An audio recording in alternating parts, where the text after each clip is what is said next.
தி Joseph Vijay எனும் நான்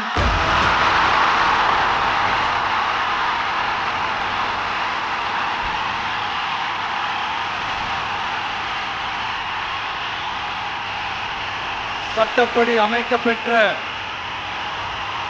இந்திய அரசியல் அமைப்பின்பால் உண்மையான நம்பிக்கையும் மாறா பற்றும் கொண்டிருப்பேன் என்றும் இந்திய நாட்டின் ஒப்பில்லாத முழு முதல் ஆட்சியையும் ஒருமையையும் நிலை நிறுத்துவேன் என்றும் தமிழ்நாட்டு அரசின் முதலமைச்சராக உண்மையாகவும் உளச்சான்றின்படியும் என் கடமைகளை நிறைவேற்றுவேன் என்றும்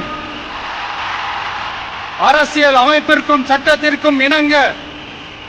அச்சமும் ஒருதலை சார்பும் இன்றி விருப்பு வெறுப்பை விலக்கி